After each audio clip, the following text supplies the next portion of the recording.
Recording in progress.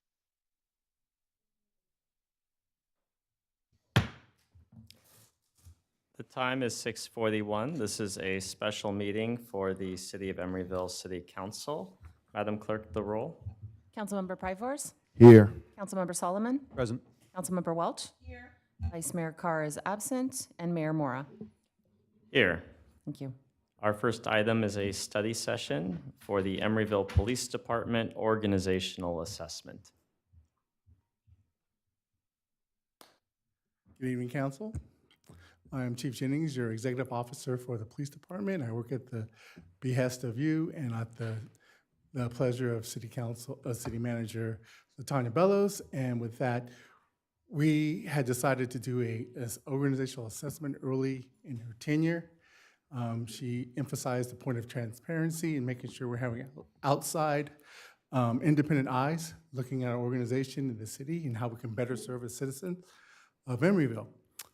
And so with that, we did a bid from three company bid, and we were lucky to get Joseph Crines Consulting to take on this pretty important endeavor. As I look at it, and as the city manager looks at this, we're looking at the next 5 years, with this document being the compass for us, the blueprint for how we're going to move forward. With that, there's lots of recommendations, and you'll have a chance, if you haven't had a chance to review it, you'll get a chance to review it, and we'll be using this document as we move forward into 2030 with the hospital coming and all that. Joseph Crines has a wealth of experience, over 40 years in law enforcement, a police chief, a city manager.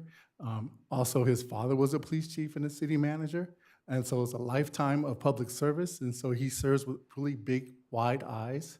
And so with that, I would present Joe Crines to do our presentation.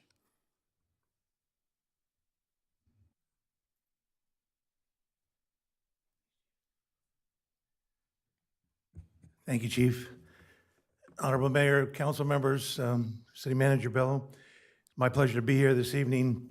I want to thank the City Manager and the Chief for giving me the opportunity to come in and take a look at the organization. It's not every day you're invited in to look over somebody's shoulder and sort of pull the car in and lift up the hood and take a look at the organization from top to bottom, and that's exactly what we did over the last several months. The Chief was a gracious host, as was his entire staff. But it gave us the opportunity to literally look at the organization. And the goal in mind was to provide a sort of a snapshot of a moment in time of where the police department is today, and in some ways where it's been, and hopefully where it's going in the future. And that's what we tried to do, with the thought in mind to, most importantly, educate the council, to educate the community and educate the citizens of Emeryville, and give them more information about the police department maybe than they've ever seen before. And that was certainly the goal of the 80 some odd pages that we provided in the final report. When we began we began looking at the organization by way of delivery level, service delivery, operational efficiency, how the organization was in fact organized, the structure of the organization, whether it made sense in regards to the current structure, or whether we were going to make recommendations for changes in the future. We conducted more than 25 interviews with the staff. We did a comprehensive overview of data analysis. In fact, we asked for more than 100 historical documents from the organization as we began to look at the past and the current police department here in Emeryville. As you know, this is a rather unique community. It's unique by way of size. It's unique by way of activity, location, being literally in the heart of this urban core. And so when we began to take a look at some comparisons to some other agencies, it was actually really, really difficult to try to find anything that even came close to Emeryville by way of size of an agency, by way of volume of calls for service, crime in the community, and all the other public safety needs in a community similar to Emeryville. But we did find 5 benchmark communities that we took a look at. They're listed in your report.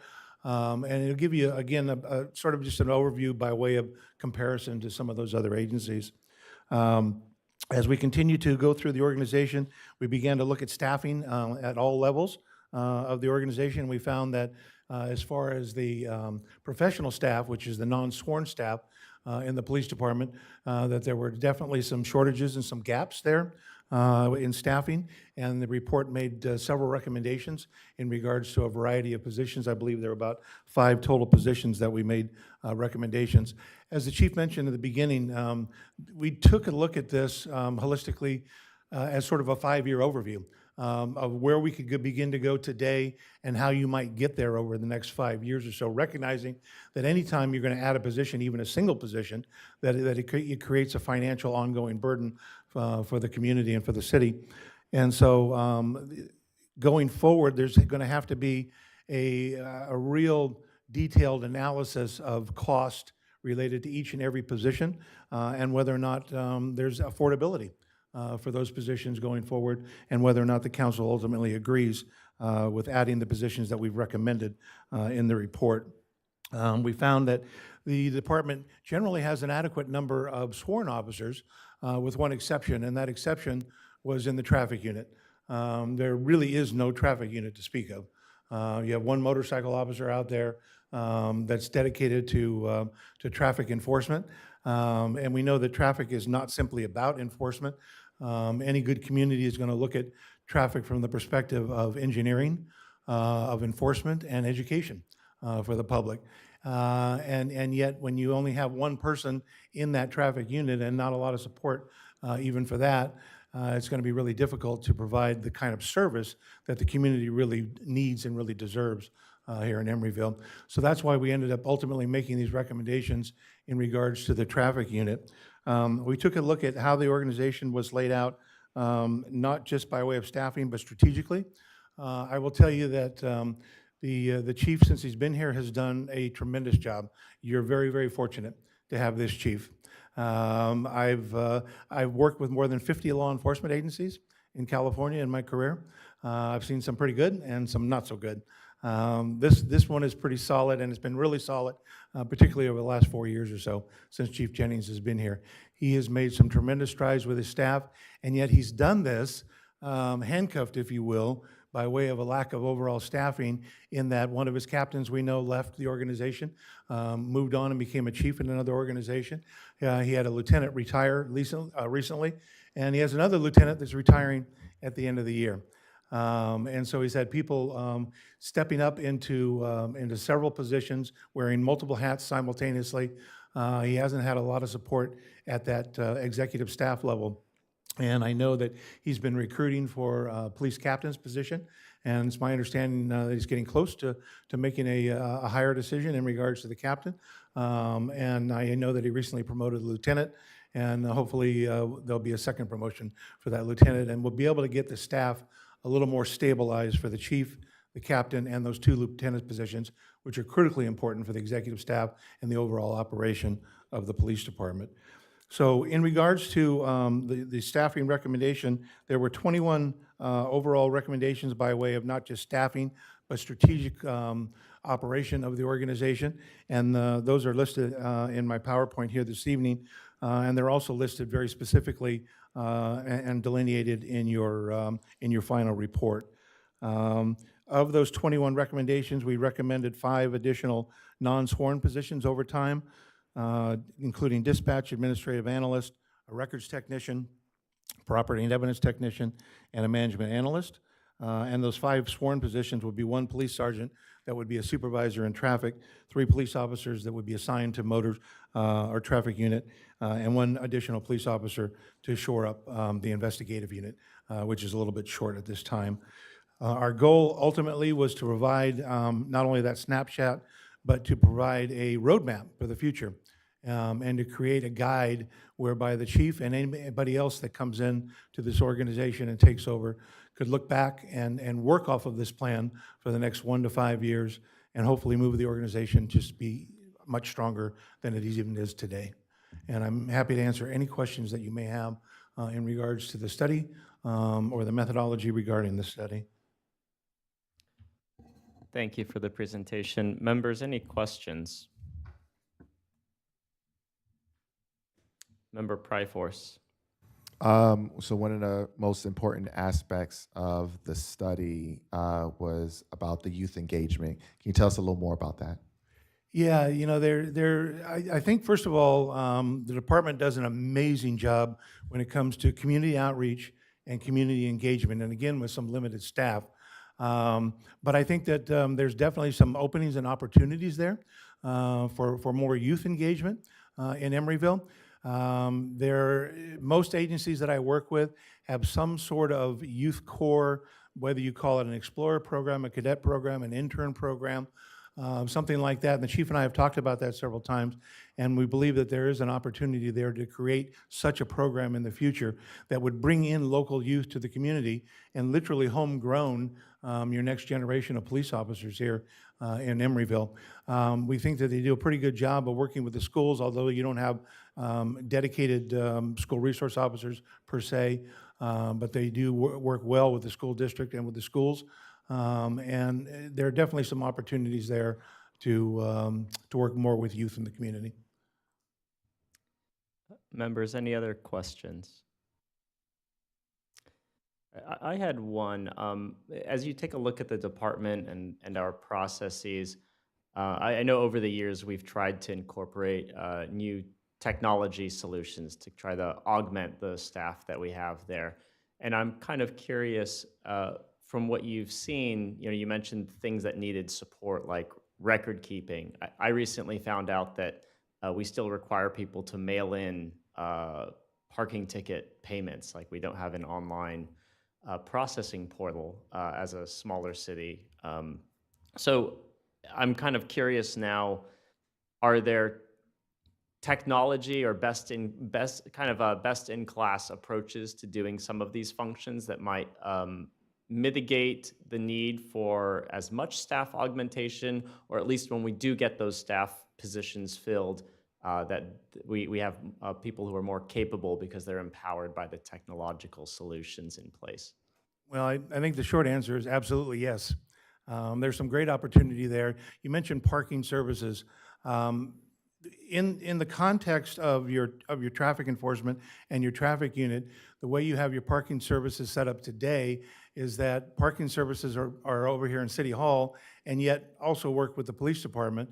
And there's really, I won't say a lack of oversight, but there's a opportunity for some more efficient oversight in regards to parking and therefore technology in that regard.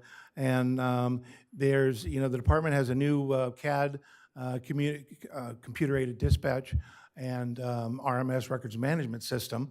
So they've taken advantage of that new technology, and they're using that exceptionally well. But when you literally only have one person working in your records unit, that's responsible for a plethora of job roles and responsibilities, including all of the requests that come in for public request acts today. And we know there's more of that today than we've ever seen historically. There's only so much you can do, even with great technology. Thank you. If there's no further questions, I'd like to open this item up for public comment before we have further discussion. If there are any members of the public who would like to speak on the Emeryville Police Department organizational assessment, you can come to the podium and you'll have 2 minutes. Seeing no members of the public, I'll bring it back for discussion. And also, just to clarify, are we looking to provide any sort of discussion, or is this purely informational? It's purely informational. Okay. So members, any other discussion on this topic? Member Solomon. Yeah, thank you. I just want to say thank you to the chief and to the rest of the staff and Joseph for the work on this. It is really helpful to just see, all of the information that perhaps the staff already knew, that the police chief certainly already knew, but for me to be able to read it and better understand the range of responsibilities that we have, the range of opportunities and kind of where we, not falling short, but could use additional help. I think not that you're looking for further input, but I think what might be helpful as we take this forward is a sense of kind of how we're implementing this to get some updates in the future. Chief, if you have initial thoughts, happy to hear them. But as we're doing that, and then I think where the rubber's going to hit the road is, especially with these newer staff, is going to be budgets and funding. And that's certainly conversations that we're going to have. So we don't have to solve that today, but I think it would be helpful to do that and then get a sense of kind of where the priorities are. And I think this is a great initial starting point, and look forward to further discussions. But Yeah, it'd be great to hear that. Chief Crimes was very cognizant of the costs, and it's in the report. And we understand that we're under fiscal constraints. And so we're looking at the long term. What can we do now? And so I've been working with Lily Bell, our HR director, and our city manager regarding restructuring within the bodies that we have right now. So that's one of the things we're doing right now. I've vacated one slot in professional staff to hopefully upgrade that. So that's going to be a discussion with the boss and see how we can make that happen. That's immediate. The professional staff is woefully understaffed, and that's where the problem's going to be, where our public safety manager has too wide of a group to supervise, and that position needs help. And so we're looking at dispatch supervisor to handle the critical part, and also we're looking at restructuring the admin assistants, where our public records, our records and our property and my analysts are cross-trained. And we're looking inside that with having pay ranks based on your skill set. And they can all be cross-trained as one of the answers to it. And part of that is actually having another person come in and be able to do all of the jobs. So that's one of the lowest cost answers right now. And the other ones are, officers are big dollars. And so we understand that, but traffic is a major concern. We do have a good number of PED accidents, car accidents, and we continue to grow up. We're more dense. With the hospital coming, that's something that we should get in front of. And so those are the things that we're looking at. But immediately is the restructuring within the bodies that I have. And then bringing in the traffic part, the sergeant for the traffic, we don't have a traffic sergeant. And so that person being able to at least run the public, because the parking enforcement officers create a lot of tickets. They're doing a great job of making sure that people are moving, so there's commerce and people have an opportunity to park. People aren't overstaying, people aren't parking to go commute, all these things. So those particular officers pay for themselves. And so that's another avenue that we could look at to continue to make downtown, Bay Street, and other parts of the city more accessible, and with more structure, with a traffic sergeant running that particular thing. So that we're looking at that structure internally. Member Pryforce. So this is less of a question and more of a comment.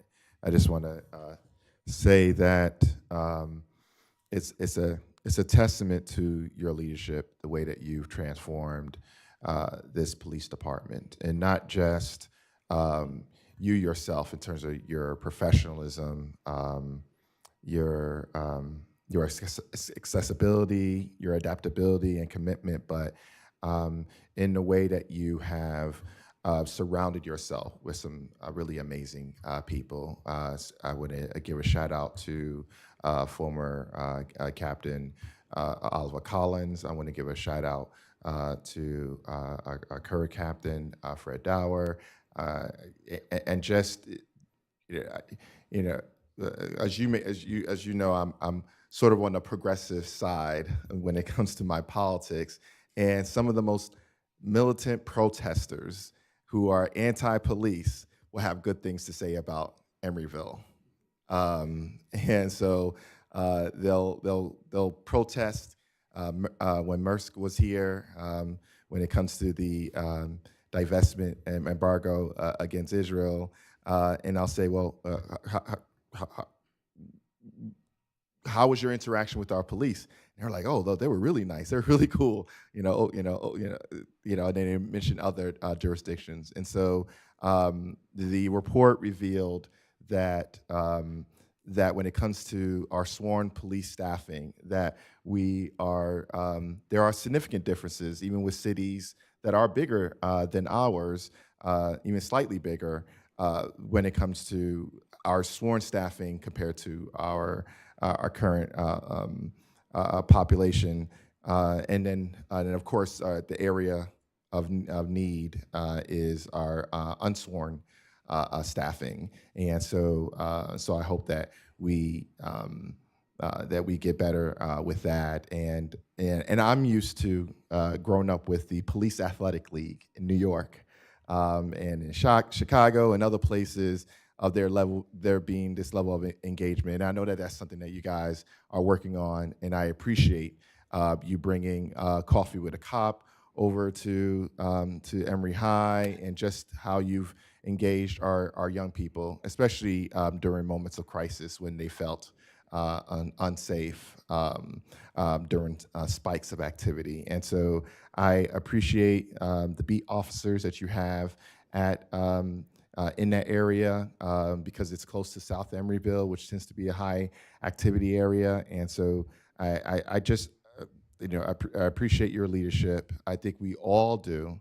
And we are very lucky and fortunate to have just been a part of your tenure as a city. So I just want to share that. Thank you. That was very nice. I'd like to comment real quick. I don't want to drag this out, but you hit on it, Councilman Pryforce, that I can't do without my staff.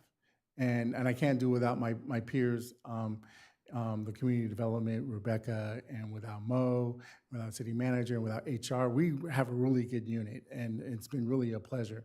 But as you know, Dower's, going to retire. He's tapping out, can't take anymore. But he's done a wonderful job as a captain. Collins did a great job before him. Robert Alton did a great job before him. And so we have a lot of talent in our small. I think I was telling city council, my boss yesterday, we're small, but we're mighty. And it's in every department. Everyone's working really hard to get things done. And so I appreciate your recognition of that. I think it, we don't do this for the recognition, but it's always nice to hear from you and from everyone from the council. Any other comments or discussion? Member Welch. Thank you, Chief. I just echo my colleagues' sentiments. Our police force is known throughout the region as being a very community-focused force, and I feel that's from the top down, but it's also a reflection of just us as a city. And I appreciate this as far as when we think about planning, as Councilmember Solomon said, when we think about as our city grows, whatever our needs are, so we can be in front of our growth, and we're growing and adjusting as we need to, so we're not in constraints moving forward. So I just appreciate that, especially being on budget and governance, knowing, okay, get those wheels turning, because we know what's coming, because that's how we can remain innovative and being a service-focused city. So I really appreciate this. Thank you. Thank you, Member Welch, and thank you, Chief Jennings, and the consultant, Joseph. I think it was very helpful. I feel much better that we have a roadmap now. As was mentioned, we have a growing city, and we need to have a plan in place. And I think maybe to that point, maybe next steps could possibly be, there's a list of recommendations, and as we grow and as we get more resources for the department, to start to prioritize those where the needs are most acute. So that way, we're not going to transform overnight into the recommendation, but we can start to map that path. So again, thank you for the effort. Thank you. That concludes the study session. The time is 7:05, and the study session special meeting is adjourned. The time is 7:05. I'm calling to order the regular meeting of the Emeryville City Council. Madam Clerk, please note that all previous members are still seated. And we now have the final approval of the final agenda. Members, is there a motion to approve the final agenda? We have a motion and a second. Madam Clerk, the roll. Councilmember Pryforce? Aye. Councilmember Solomon? Aye. Councilmember Welch? Aye. Vice Mayor Carr is absent, and Mayor Mora. Aye. Motion carries. We have no special orders of the day. Do we have any council member announcements? Member Welch. I just wanted to thank everyone for their participation yesterday in the SNAP Relief Food Drive. Support from the colleagues, support from staff and the community, and it was an amazing turnout. And I know our city manager has more information regarding the actual specifics around how much was collected and how many people were served, but I just wanted to express my gratitude to everyone. Thank you, Member Welch. Any other announcements? Member Pryforce. I just want to thank the staff and my colleagues for your, I guess, condolences for my recent accident. And I just want to thank many other members of our community here in Emeryville for your kind words and generosity. And so I just want to say thank you all, and a special shout out to our city manager for her care. Thank you. I just want to echo the sentiments of Member Welch. I attended the distribution of food for the food drive at the ECCL to the families, many of whom are on SNAP assistance. And it was really overwhelming to see the just the outpouring of support from the community, all the donations that were collected, and see just what a difference it makes in the lives of those families and those students. And this was the first time our city has done something like this because these are somewhat extraordinary times. But I just want to remind people that day to day we do have the Emeryville Community Citizens Assistance Program, ECAP, that's handing out food, who we partnered with for this food drive. So those who did not participate in the city's food drive, I would encourage them to seek out ECAP and make financial contributions or donate food. And what they need now more than ever actually are volunteers to hand out all the incredible quantity of food that they've collected to the population, which is now more needy because you can see the lines stretching longer than before.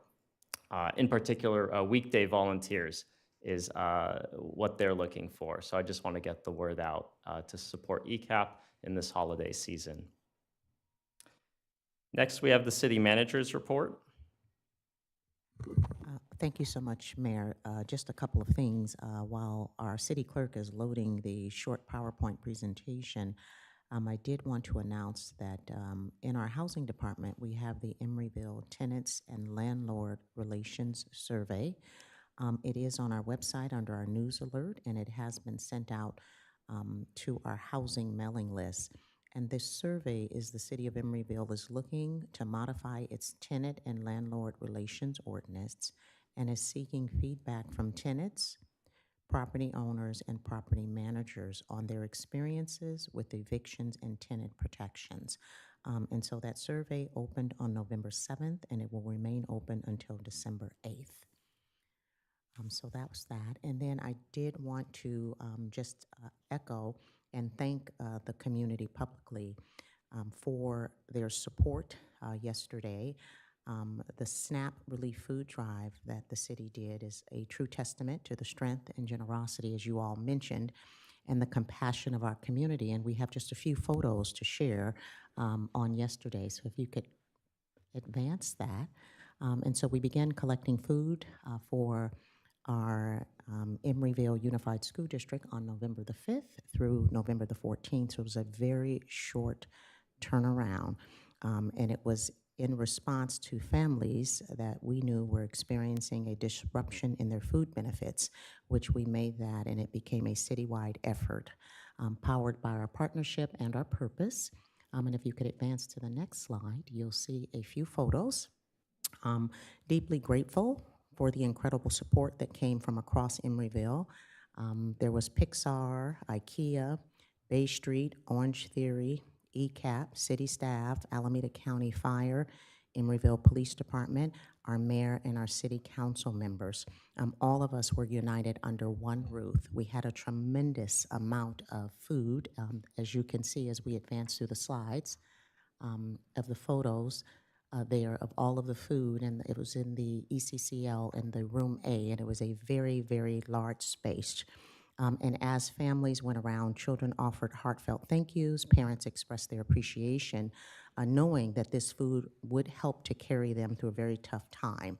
And we even had little ones picking up food in the 3rd and 4th grade because they walk home, and so they were grabbing bags of food along with their backpacks as they walk home to take things home to their parents, because many of them did not have what they needed to purchase groceries.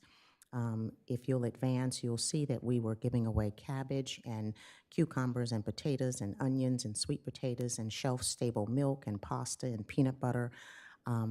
These are some of the notable items that we had given away and some of the specifics around the amounts. We had almost 400 pounds in milk. We had 202 loaves of bread. Again, we had cabbage, jalapenos, oranges, mandarins, bananas, almost 1,600 pounds, and we had about 300 pounds of canned protein that we were distributing yesterday as well. The next slide. A couple of more photos of more of our wonderful volunteers. And that was Pixar, also was there helping to distribute the food. And those are photos of some of the, we couldn't necessarily show the faces, but our youth actually picking up 2 and 3 bags, along with having their backpacks on their back to be able to walk these food products home to their families. The next one. So in total, we had individuals sign in. We had 153 people sign in yesterday, which represented 602 household members. And of that 602 household members, 306 of those represented were children. And so it is to share the impact and again, give a heartfelt appreciation to our mayor, all of our council members that showed up and spent many hours serving our youth yesterday and handing out food to these families. Certainly a thank you to our department head team, all of them that were there, hands-on. Their support was invaluable, and definitely a special thanks to Nick and Sharina for their tremendous work hauling all of that food over to the ECCL and coordinating this effort. And we just want the community and all of our businesses to know that we are filled with gratitude for how this community came together for our students.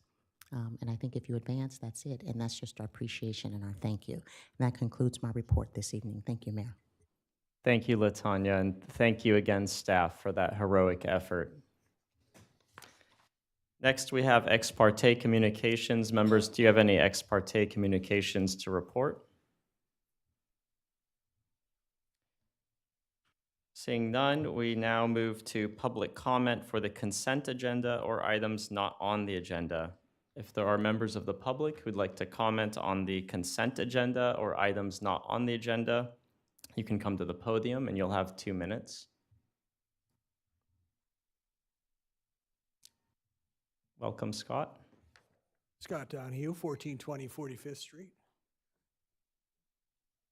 I bicycle a lot around our town, and I head east and west into Oakland. And when I come from Oakland, I have noticed something that would be a big improvement for Emeryville that wouldn't cost very much. I come, say, on 40th Street, which tends to be pretty busy, and they don't really have a dedicated bike lane. So I tend to ride on some of the streets, like 41st Street and 42nd Street, which goes under 580. Coming towards Emeryville, our 41st Street development from Adeline to San Pablo is beautiful. It's a dedicated set of bike lanes that are separate from traffic. And as it hits San Pablo, there is something we could do. We could have these bike lanes turn north along San Pablo. There's a little bit of room. There's some non-parked on space in front of the Oaks Club that Emeryville could acquire and have that bike lane infrastructure just hook up so it could connect to Park Avenue to continue heading west. I think that it would not cost that much, and it would really improve our east to west bicycle traffic and vice versa, west to east. So thank you very much. That's just a suggestion. Thank you for your comment. Are there any other members of the public who would like to comment on the consent agenda or items not on the agenda? Welcome, Fran. Yes, thank you very much. So I'm Fran Quittel, and I'm a citizen of Emeryville. I live at Watergate. A couple of weeks ago, I was here and I spoke about Powell Street, and I'm still concerned about improving the crosswalks and not having parking only on the north side of the street, and I don't want angled parking. I think that's really unsafe, and it would impede the vehicles that are necessary to have safe access on the north side of the street. On Hollis, I'm concerned about the narrowed lanes and unsafe right turn lanes and unsafe pedestrian crosswalk intersections at Park and Hollis and Powell and Hollis, particularly where there are retail businesses.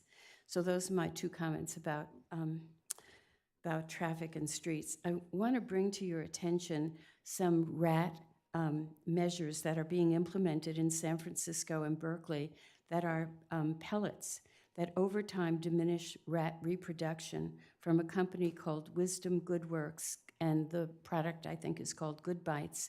And I think this would be a good idea for Emeryville to consider, especially in the marina where we have a tremendous rat problem. So it's Wisdom Good Works, and the product is Good Bites, controlling rat population through reduced fertility. Thank you.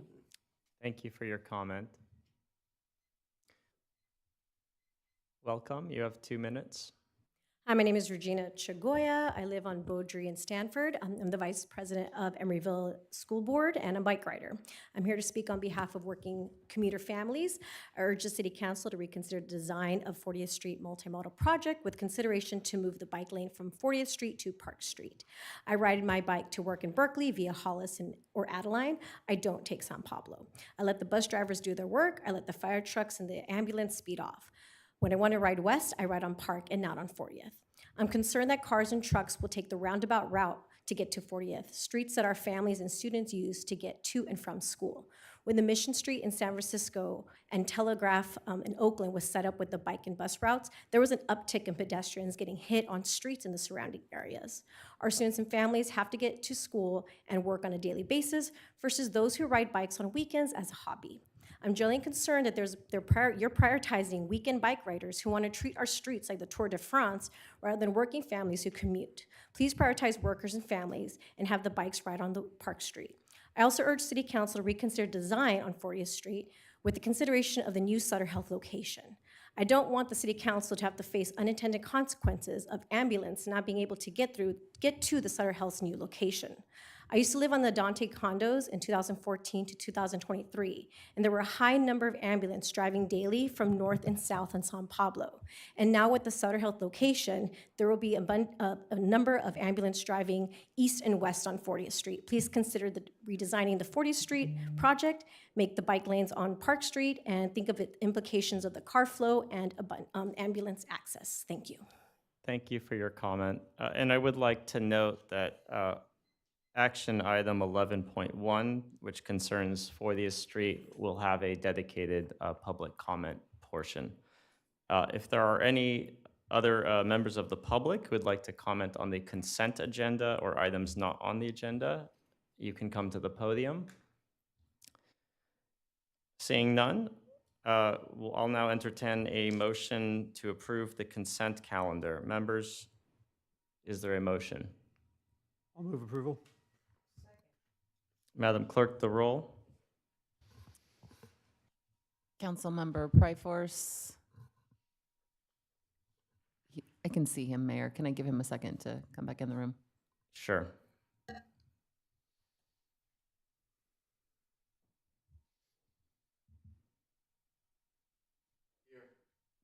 Your vote on the consent calendar, Councilmember.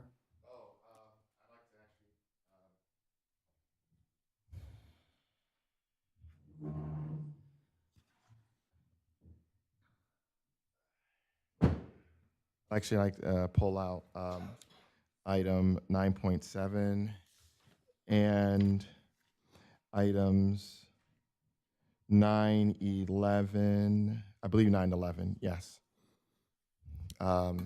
For, I have some questions. Yes. Okay, so we'll discuss 9.7 and 9.11 separately. Do we have an amended motion that covers the consent calendar, omitting 9.7 and 9.11? I can amend my motion to approve the consent calendar except for 9.7 and 9.11. Madam Clerk, the roll. Councilmember Pryforce? Aye. Councilmember Solomon? Aye. Councilmember Welch? Vice Mayor Carr is absent, and Mayor Mora. Aye. Motion carries. We will now discuss item 9.7. This is the resolution of the City Council of the City of Emeryville, adding advisory body designations and allowing Public Art Committee and Bike Ped Advisory Committee to set their own meeting agenda. Member Pryforce, please proceed with your questions before we open public comment. No problem. So one of the questions was, it was a bit confusing in the staff report of the slash community member. I wanted to get an idea of what it meant. Even though it wasn't in the resolution, it showed up in the study report as like a possible replacement or alternative to some of the designations that we have in the for the I believe it was for the housing committee, but it was a little confusing. I didn't know whether it was just housing committee or other committees, but it seemed like it was like a placeholder, but it was mentioned, and so I think that it looked like it didn't reach the resolution, but it was just confusing. As you can see, I sound confused because it was a little confusing. If someone can talk a little bit about that as to what it meant for that part to be there, and yeah. Sure, I can take that question, Councilmember Pryforce. Thank you.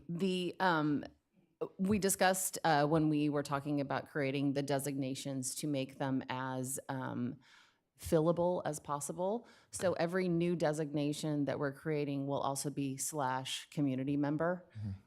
So that way, if, say, for on the housing committee, we don't get a BMR applicant, or we don't get a homeowner applicant, Got it. if we have other applicants, we're still able to fill those positions. We'll just fill them as community member until the next time they come up. We're planning on doing that with all of the positions, the youth position that we're creating, the youth student position that we're creating, and then the large art on the public art committee.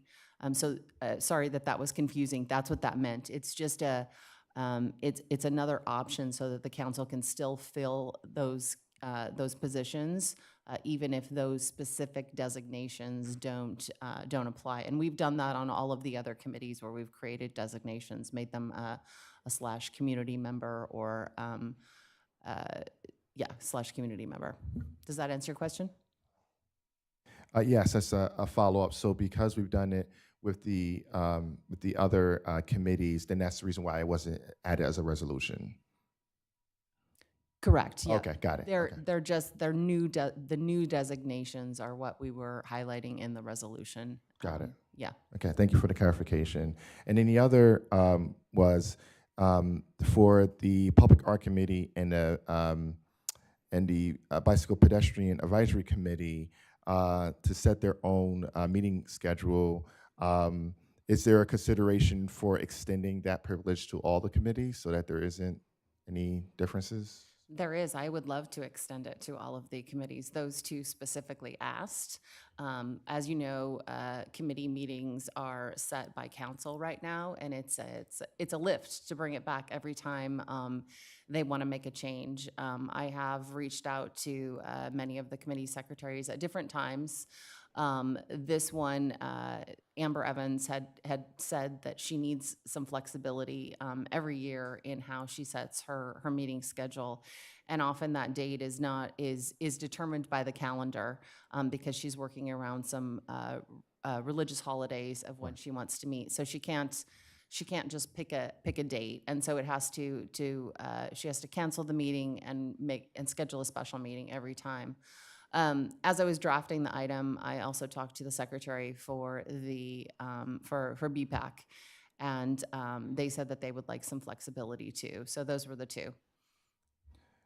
Would it be, there would be any objection from the staff if I were to make a substitute motion to, or do I make a substitute motion for a consent item? I don't know. But make a suggestion to extend it to all the committees?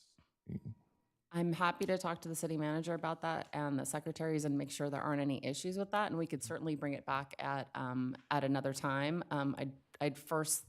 I'd like the opportunity to reach out, do a little bit of outreach, and make sure that that is something that everybody wants. As you know, the council committees have that ability. They set their own schedules at the beginning of the year, and I just think extending it to the advisory body committees is a good idea to give them that flexibility too. So happy to do some outreach and then bring that item back if for all the committees that are interested in doing it. Yeah, thank you. It's just when I think about committees that are population specific, like our senior committee, I think about like making sure that it's all like fair and in terms of parity and everything. But thank you, Madam Clerk, for answering my questions. Thank you. Are there any other questions on this item? Seeing none, we'll now open public comment for item 9.7, the resolution for advisory body designations, allowing public art and bike ped to set their own schedule. Seeing no members of the public for this item, I'll bring it back for discussion or a motion.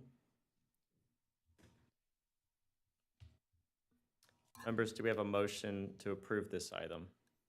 I'll move to approve item 9.7. Second. Madam Clerk, the roll. Councilmember Pryforce? Aye. Councilmember Solomon? Aye. Councilmember Welch? Vice Mayor Carr is absent, and Mayor Mora. Aye. Item carries. Next, we have item 9.11. This is the second reading and adoption of an ordinance of the City of Emeryville repealing and replacing chapters 1 through 10 and Title 8 of the Emeryville Municipal Code entitled Building Regulations and making required findings related to the adoption and amendment of California Building Standards Code, CEQA determination exempt pursuant to CEQA guidelines. Member Pryforce, you can proceed with your questions. Yes, thank you, Mr. Mayor. The buildings code, I think it was officer or enforcement. Can someone tell me a little bit more about that? Is that Nicole? Like, are we granting Nicole more powers? And so I'm in agreement with it, but I just wanted to make sure that it was something that was made just a bit more clearer to the public. It looks like a staff attorney has something. Yeah. Hi, thank you, Councilmember Pryforce. I just want to point out that this item is the second reading of an ordinance. There was a hearing on this same ordinance on October the 7th, where there was public comment. The council deliberated on the ordinance, and it's coming back to you as a second reading. But I think Chad can answer the specific question, but I just want to remind the council that at this point you're not, unless you want to stop the approval process, you have to approve the ordinance in the same version on second reading that you did on the first reading. But if you do want to make amendments, we'll need to bring that ordinance back to the council for further consideration. Yeah, and if I may, this does not, so your first question, yes, Nicole Ewing is the city's code enforcement officer. To the second question, the adoption of the upcoming building code does not have a bearing on her abilities. It doesn't change anything. What it does do is it allows us to adopt the building code that the state puts out for us with our local amendments. If we do not adopt this building code, we are forced to enforce the building code without the local amendments come January 1st. Thank you for the clarification. Are there any further questions on this item? Seeing none, I will now open public comment for item 9.11. Are there members of the public who'd like to speak on this item? Seeing none, I'll bring it back to council for discussion or a motion. Members, do we have a motion? I'll move approval of 9.11. Is there a second? Second. Madam Clerk, the roll. Councilmember Pryforce? Aye. Councilmember Solomon? Aye. Councilmember Welch? Vice Mayor Carr is absent, and Mayor Mora. Aye. Motion carries. We have no public hearings today, and we have 3 action items. So we'll start with action item 11.1. This is a resolution of the City Council of the City of Emeryville approving the project description as set forth in Attachment A for the 40th Street Multimodal Project and directing staff to return this project to the City Council for consideration following completion of the California Environmental Quality Act. The City Attorney will read a notice regarding Member Pryforce's refusal.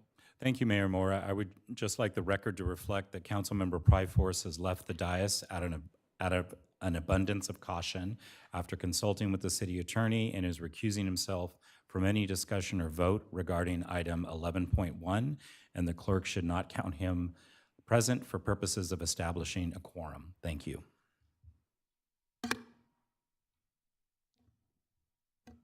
Welcome, Ryan. Good evening, Council. And April, if you pull up the presentation. All right, I am Ryan O'Connell. I'm a senior civil engineer in the Public Works Department, and I'm here to present on item 11.1 tonight. So after years of planning and community engagement, we're getting a bit closer to some key project milestones in the upcoming year on this project. Tonight's item will be seeking your direction to help us move forward towards some of those milestones on the project. Next slide. So 2 specific actions for tonight we need from council. First, we will be asking you to approve the project description as set forth in Attachment A to be released as part of our upcoming environmental review process. The second, we'll be asking you to direct staff to return the project to City Council following environmental review. Next slide. So the 40th Street project is a transformative safety project for a vital multimodal corridor and delivers on 4 key community priorities. So it adds regional connectivity. It finally links our San Pablo 40th Transit Hub to MacArthur BART and the Bay Trail. It helps our Emeryville Job Center connect to other regional job centers in the Bay Area, to downtown Oakland, to downtown Berkeley, to downtown San Francisco. It adds transit-only lanes on our main arterials through Emeryville on 40th Street and Shell Mountain Street, keeps our buses out of the traffic. It adds pedestrian enhancements throughout the corridors, has safer crossings and improved accessibility at all the bus stop waiting areas. We're adding protected corners and pedestrian bulb outs and other physical infrastructure that puts distance between the vehicles and pedestrians. This is an example of proactive crash prevention in our infrastructure. We'll also be adding 1.4 miles of protected bikeways throughout the corridor. This is a 2-way Class 4 cycle track with many raised sections for cyclist safety. Next slide. So a little about the project background and design timelines. So our initial planning effort was initiated in September 2017, and following community input, an initial design concept was approved by council in July 2019. This design concept was further refined for the following 8 months and tweaked into a second draft report that was approved by council in March 2020.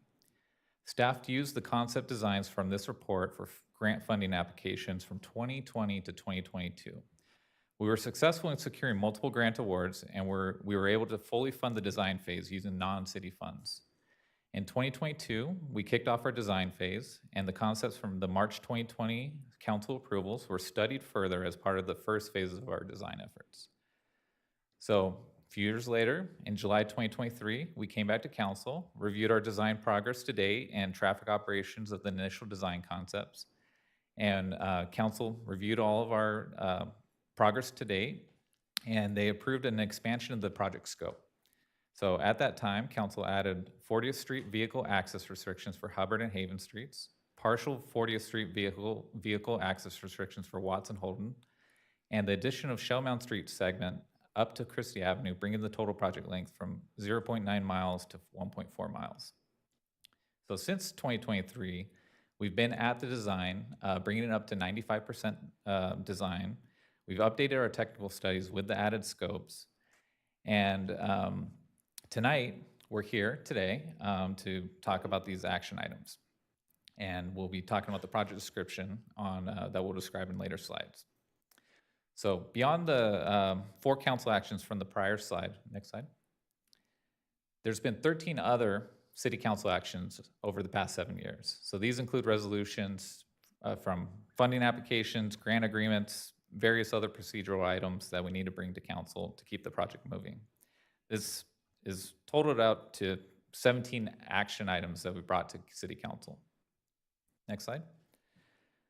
So through our planning phases, through our design phases, and other council visits, we've had extensive council community engagement throughout the project's history. We've had 1,066 direct outreach postcard and mailers to residents, 203 survey responses online, collecting community feedback. We'd had 7 large in-person meetings where we made presentations to property owners, residents, and business leaders. We had 4 virtual workshops engaging with online participants. We had regular committee updates to our BPAC and Transportation Committee ever since 2018. These are, monthly meetings. We've had community workshops and intercept surveys during our planning phases. We had, during our design phase, 16 meetings with 42 stakeholders. And throughout the project, especially during the design phase, we've had a lot of one-on-one meetings in person and by email with residents, businesses, coordinating and receiving feedback. Next slide. So we've been very successful in securing grant funding throughout the project's history. So we've gotten $31.9 million. That's 94% grant coverage of the total project cost of $34.1 million. These grant fund sources are from regional, state, and federal pots of money.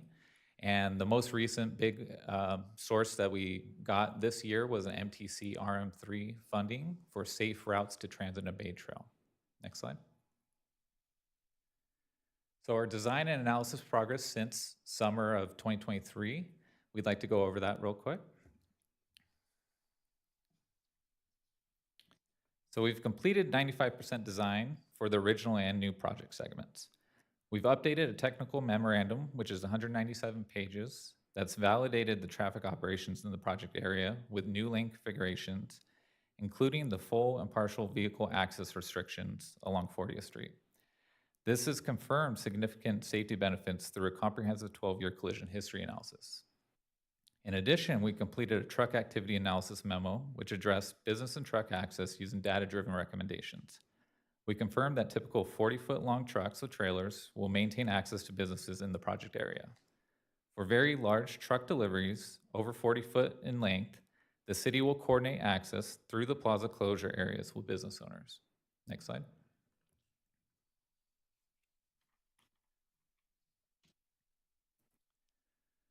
So before you today, we have a project description that we will use in our environmental document. And I'll be reading it from the attachment A. So the project would enhance existing infrastructure on 40th Street from Adeline Street to IKEA entrance and Shellmount Street from IKEA entrance to Christie Avenue through the construction of 1.4 miles of 2-way separated Class 4 bikeway, transit-only lanes, transit islands, pedestrian enhancements, a transit hub with complete street intersection improvements, and closing the unsignalized intersections of Hubbard Street and Haven Street on the north side of 40th Street. Partial southbound closures at the unsignalized intersections of Holden Street and Watt Street on the north side of 40th Street per the Emeryville City Council Resolution 23-105, 106, 107, 108 from July 18th, 2023.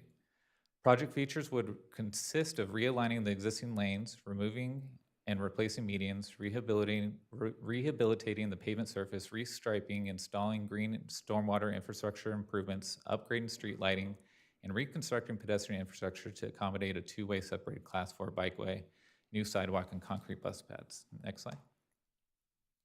40th Street, Adeline to IKEA entrance improvements would include lane realignment to accommodate two-way separated Class 4 bikeway on the north edge of the roadway, a thin grind asphalt concrete overlay, asphalt concrete conforms adjacent to new concrete work, full depth pavement reconstruction, areas of new islands for bikeway separation, removal of existing roadway improvements as needed, construction of sidewalk on Hubbard Street, multi-use pathway connection between Hubbard Street and Halleck Street up to 4.5 feet in height, addition of concrete bus pads at bus stops.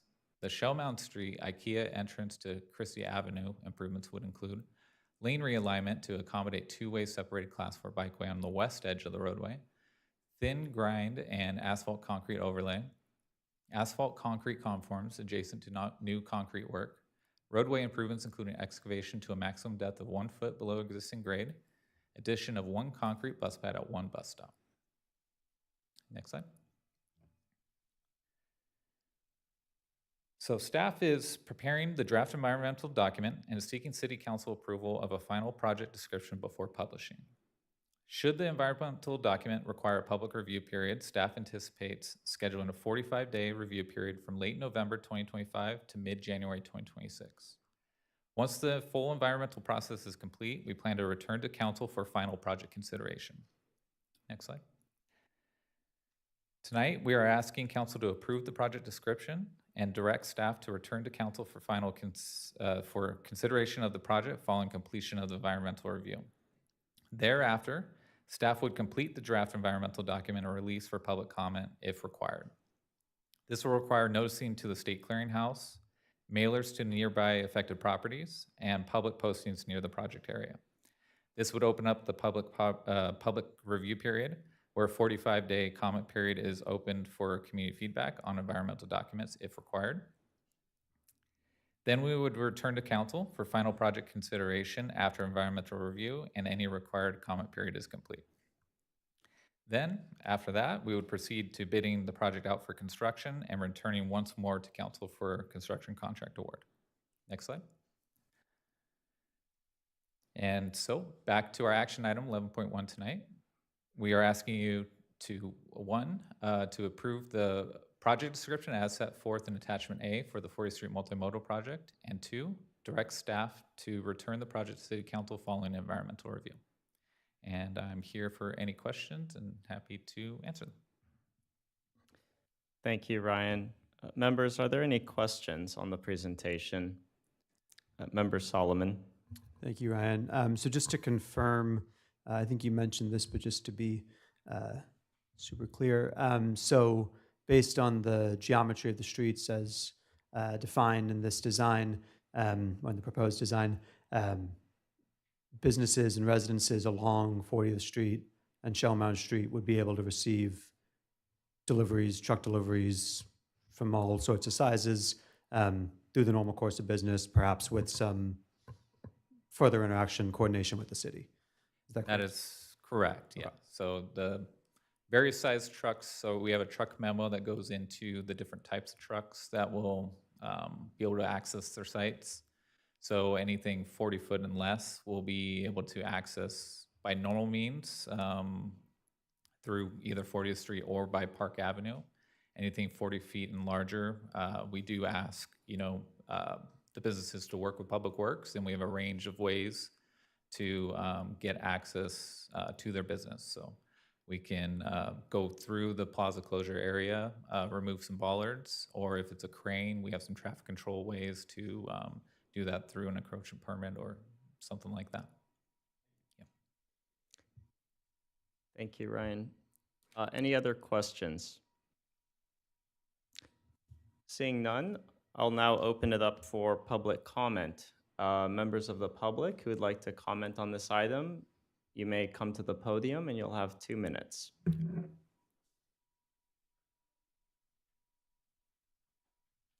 Welcome.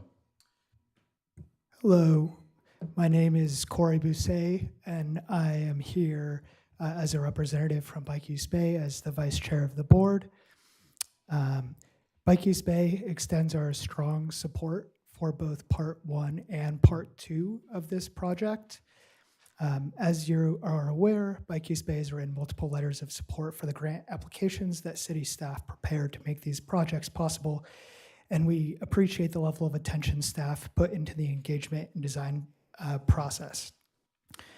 However, we do have two adjustments to the currently proposed design that came up at the Emeryville Bicycle Pedestrian Advisory Committee meetings, which do not yet appear to be incorporated. So number one, we would request to add a full bike walk scramble signal phase at Shell Mound and Christie.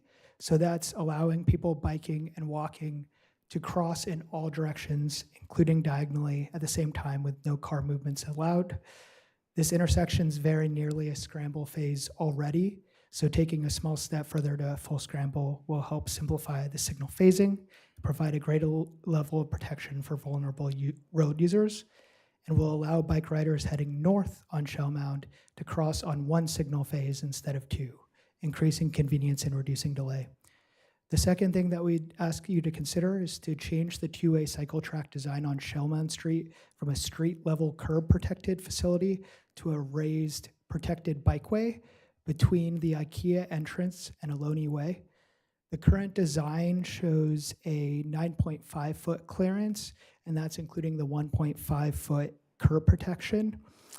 For reference, the Caltrans Complete Streets Contextual Design Guidance from 2024 has a recommended minimum clearance of 10 to 14 feet for this type of facility. Thank you.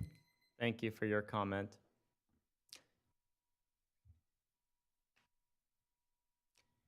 Welcome, you have 2 minutes. Hello, I am Sam Gold. I'm here speaking as a member of the public in support of the resolution approving the project description of 40th Street Multimodal Project for environmental review. First, I wanted to express how impressed I am with the supplementary materials provided, showing clear safety benefits of this project and analysis of truck movements, including the option of an encroachment permit to allow certain large vehicles to use the emergency access point to make deliveries. As a resident within a quarter mile of this project, I was also impressed by the amount of outreach I have received. There were stencils by bus stops directing people to give feedback on the project, mailers, emails, and an entire website dedicated to walking citizens through the reasoning behind certain design decisions. While my main concern is the narrow width of certain parts of the Phase 2 bike path, the most important thing is that Council approves this project description tonight to advance the project through environmental review and set us up for construction early next year. This is a transformative project that will greatly benefit bike and pedestrian safety and decrease transit travel times, largely due to the safe systems approach that was used when drafting the design. This design would have prevented the car from sideswiping me while on my bike going to pick up dinner in Temescal. What is also significant is that the city is only contributing less than 6% of the funds necessary to fully fund this project, an absolute deal for our taxpayers given the amount of work this project involves, mostly thanks to the effort of our staff for securing many extremely competitive grants. As you all may be aware, ambulances can use bus travel lanes to bypass traffic as well, speeding up travel times, which is the most important factor when saving lives. I would like to remind you that this is an extremely popular project. I constantly have neighbors excitedly asking me when it'll be safer to bike on 40th Street or when the Emeryville will stop getting stuck in traffic. I urge you to approve the project description in front of you and approve the final design when it comes back to you after environmental review, trusting the hundreds of pages of data-backed research provided to you as supplemental material. Thank you. Thank you for your comment.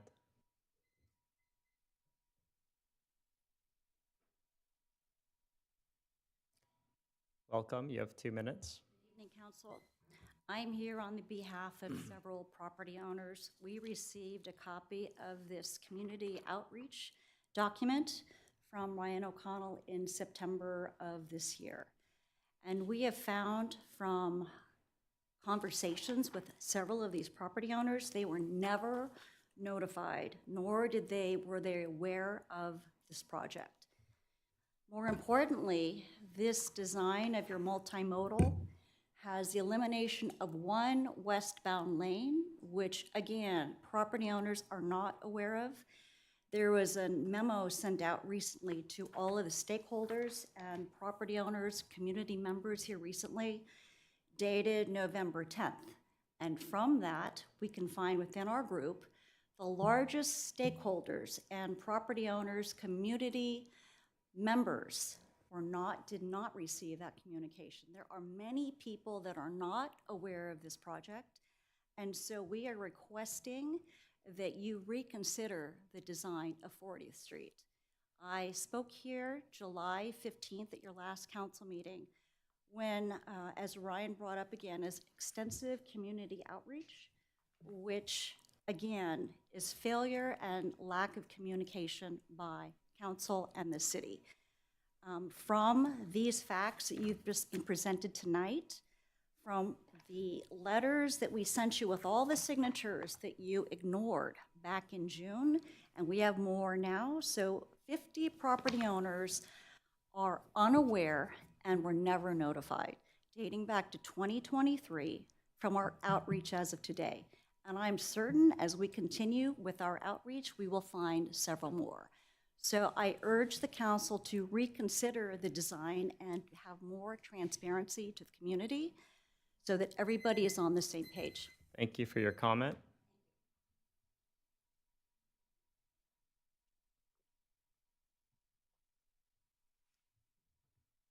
Welcome, you have 2 minutes. I'm here specifically to talk about the closure of Hubbard Street. I just wanted to note that there are many small businesses along Hubbard Street, that access these businesses is essential for their survival. Just note that there's Pottery and Beyond right at the corner of 40th and Hubbard, where customers can easily turn in from 40th Street right into their parking lot. The closure will block access. In addition, there's 1501 Park that's a little further down Hubbard Street, where they are involved with e-bikes and charging stations, and they have large trucks that move these items around the local area. Their access will be impeded. There are many other businesses with the same issues of access. I just believe that the outreach was inadequate in 2023 when the first decisions were made. And during the deliberations and these decisions, I think key stakeholders were not included in the early phases. I think this creates a feeling of a lack of transparency. I realize that there's a safety issue with people coming down Shell Mound towards Hubbard. I think you've heard from some other people from the public here this evening that there are other easier routes to reach the Bay Trail, the Greenway, Park Street, the 45th bike ramp or bike boulevard. And I think the city should reconsider the 40th Street multimodal project.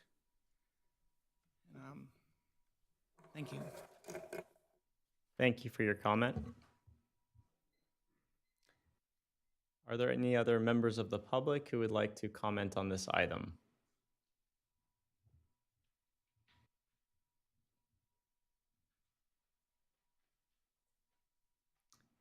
Welcome, you have 2 minutes. I'm here representing, reading a letter for somebody else. Would I be able to have 2 minutes for that person and then 2 minutes for myself? You'll be able to ask somebody in attendance if they'd like to yield their 2 minutes. Okay. I am here reading on behalf of Yao Se-Turn. He's the department manager and stations operator of Bay Wheels Bike Share on Hubbard Street. Dear City Council members, my name is Yao Se-Turn, department manager of station operations for the Bay Wheels Bike Share system that provides valuable bike transportation to the community. I'm unable to attend this meeting in person, but I hope my message will be received strongly when considering the decision for action item 11.1 on the 40th Street project. I am writing today to express my opposition to the proposed street closures for this project. We operate a business with 20 employees reporting out of 1501 Park Avenue between Hubbard Street and Halleck Street. The closure of Hubbard Street will not only impact our staff adversely, but also our business partners and company partners from access and parking for optimal operations and delivery, and daily business activities. These closures and restrictions will have a negative impact on our operations and do not support the business or residences in the area. As a member of a company that provides bicycle service operations in the city of Emeryville and other Bay Area cities, I urge you to reconsider this plan. I understand alternatives have been presented in videos and photos on reconsider40th.com and as well as in individual meetings with all of you folks. I strongly urge you to consider those alternatives. As a business, we expect large delivery trucks to maneuver in already narrow streets in this neighborhood multiple times per day. Closing Hubbard Street and access onto 40th Street from Hubbard Street will cause delays and potentially more incidents with reversing large vehicles into intersections where pedestrians, cyclists, and motorists are active. I, along with the staff of 1501 Park and our general manager of Bay Wheels Bike Share, oppose the street closures outlined in this plan. Thank you for your time. Sincerely, Yao Seiturn, Department Manager, Stations Operations, Bay Wheels Bike Share. Thank you. Thank you for your comment. Are there any other members of the public who would like to speak on item 11.1?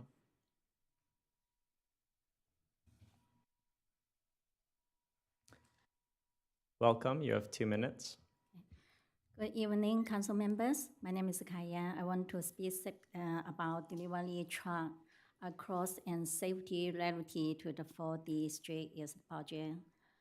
Our concern today is about the tuning and safety challenges created by the new curb extension and the raised two-way bike track across Holden Street. Grand Expo received regular SU-30 and WB for the delivery trucks, carrying heavy items like slabs and cabinets. These vehicles must turn right from 40th Street onto Holden Street. And under the new design, that turn becomes significantly tighter. Large trucks are likely to off-track into the bike lane. Immediately after crossing the raised bike track, trucks need to line up with Grand Expo's 2 driveways that face each other. This forces trucks to slow or stop directly on the raised circle track, creating real conflict with criticized moving in both directions. This is a serious and avoidable safety risk. We respectfully ask the city to consider using red curb stripping and do not enter sign instead of a raised sidewalk and curb extension, because the pin-based treatments could maintain the traffic restriction without creating new tuning hassles for delivery trucks. To adjust the curb design and tuning geometry to deliveries can enter safely without engaging cliff-sides or drivers. Thank you. Thank you for your comment.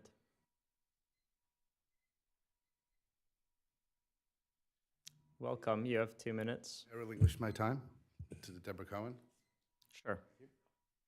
Hi, I just have a question for Ryan. Ryan, on your slide, the project description slide, do you mind highlighting what is new from August 2025 that you've added to those bullet points? What's new between Just as a August reminder, this is public comment. Oh. We're not extending the staff Okay. presentation. So then can I ask in some other way to be highlighted or to be explained what is different from the August 2025 report and design from the 2023 design on record, I guess?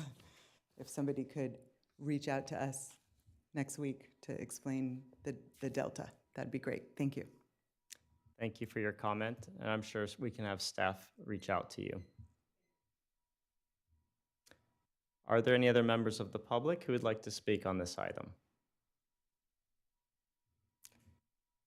Seeing none, we'll now bring it back to council for discussion or a motion on the resolution. Member Solomon. Thank you, Mr. Mayor. Despite being on the council for almost a year, this is the first vote I think I will have taken on this item. So if it's okay with you, I'll just share some of my broader thoughts and then open it up to others. First, I want to thank staff for their work on this.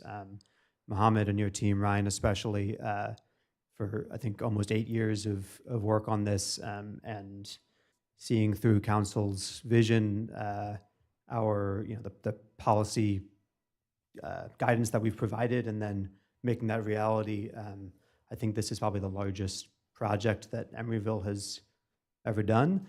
So to get almost 30, or more than $30 million of grant money is a huge achievement. And I think working with the community, working with council, working with the rest of the staff to make this happen is really impressive. And I think, to my next point, I think one of the things that I really appreciate is the balancing of trade-offs. And any project of this magnitude, any transportation project, requires trade-offs of, we have a limited amount of space. We have to use it in a way that reflects, I think, our city's values and our priorities. And to me, there's a lot of reasons to support this project. I think the just commercial efficiency of moving more people through the city in buses and bikes that take up less space than single occupancy vehicles, the air quality improvements, climate improvements, sound improvements, all of those. I think to me the major priority is safety, and safety for people who use the street. And the current design of the street, if you walk out there right now, compromises safety in favor of moving single occupancy vehicles through the streets more quickly. So to me, this is about making sure that people who use our streets, whether those be residents, commuters, senior citizens who might live on assisted living facilities there, BMR residents, kids, people with strollers, people in wheelchairs, can do so safely, can do so hopefully joyfully and in community. But most of all, that we're not designing streets that are putting our residents at risk. So because of that, I'm prepared to move this item forward, but I'll return it back to you, Mr. Mayor, for the rest of the discussion. Thank you, Member Solomon. Member Welch. I just want to echo some of Member Solomon's comments. Ryan, Mohammed, thank you for all of your work. And also I want to thank my previous colleagues from the City Council, Council members Medina, Martinez, Bowders, Donahue, and Pats for their work. This has been a long time coming, and they were the originators of this work that we see in front of us today. They asked for it to be studied for safety improvements. And as a parent, as a mother, one that has to drive frequently, when I look at our city streets, I think about my children being able to walk safely, ride safely, have a level of independence that I enjoyed as a child when it came to not driving. I think about my parents and my grandparents and all of our seniors who may not be able to drive anymore or want to enjoy our city without having to be stuck in a vehicle, a single occupancy vehicle, to maneuver through our streets. And being proactive about safety, I feel, is something that really reflects our values here in Emeryville. And just to note, so many things are so amazing about this project. It's been vetted by engineers. It's highly rated for its safety. It's received so much funding because of its superior design. And so I'm really excited to see this project move forward and feel as a mother just even a little bit safer, thinking about as my children again grow older and them being able to move through their city safely. And even for myself as someone who happily takes the Emory go-round and being a Shell Mountain resident and not having to get stuck behind traffic and everyone else that has to experience that. So I'm very excited to see this project move forward. Thank you, Member Welch. I just wanted to thank everyone who came out today and voiced support for this project, and for those who raised concerns about this project.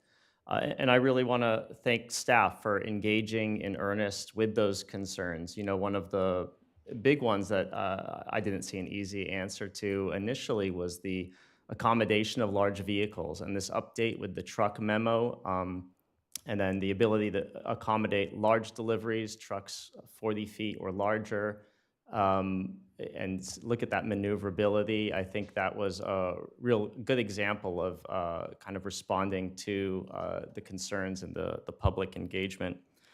So again, thank you, staff. I know this was a very heavy lift, and we appreciate the effort and the iteration. Um, I just wanted to note one thing that was mentioned earlier. Emeryville is a growing city, and I think it's one aspect of planning for that growth is that we really commit ourselves to true multimodal transit. We need to be able to accommodate more people coming on buses, being able to bike, walking, in addition to single passenger occupancy vehicles. Um, so I think this project will really set us up for success in the future. And as Member Solomon said, it's important to acknowledge that there are trade-offs, and I know that change can be difficult. However, we've been looking at this project, and I think we're confident that we will truly be better off, and this will be something that I think many people will come to appreciate. And I do also want to acknowledge and thank the council members who came before us, who kind of laid the groundwork and the vision for this. So with that, I'll actually make a motion to move approval on resolution on item 11.1. Second. Madam Clerk, the roll. Councilmember Pryforce is recused. Councilmember Solomon? Aye. Councilmember Welch? Aye. Vice Mayor Carr is absent, and Mayor Mora. Aye. Motion carries. Next, we have item 11.2, the resolution of the City Council of the City of Emeryville approving and accepting Emeryville Police Department's 2025 Annual Military Equipment Use Report pursuant to Government Code Section 7071. And if the council is amenable, I'd like to suggest waiving presentation. Yes. Okay, no objections. I will waive presentation, and we'll now take any questions on this item. Members, do we have any questions for the resolution on the approving the police department's military equipment? Seeing none, I'll open public comment for this item. Seeing no members of the public, I'll bring it back to council for discussion or a motion on this item. Do we have a motion? I can move approval of item 11.2. Second. Madam Clerk, the roll. Councilmember Pryforce? Aye. Councilmember Solomon? Aye. Councilmember Welch? Aye. Vice Mayor Carr is absent, and Mayor Mora. Aye. Motion carries. Next, we have item 11.3, resolution of the City Council of the City of Emeryville adopting the Emeryville Black, Indigenous, and People of Color BIPOC Small Business Support Program. Welcome, Valerie. Good evening.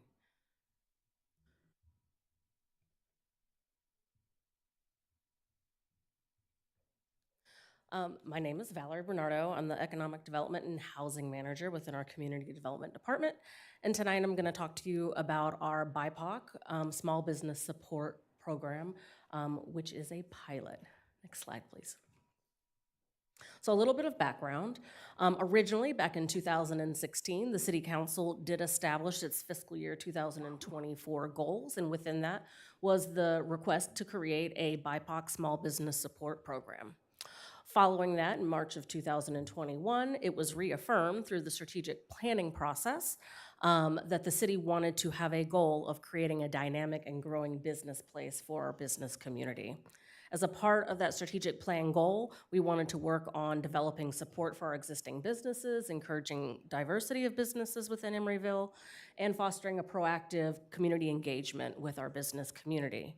To that end, one of the strategic plan priority projects is number 24, which again is to build the BIPOC Small Business Support Program.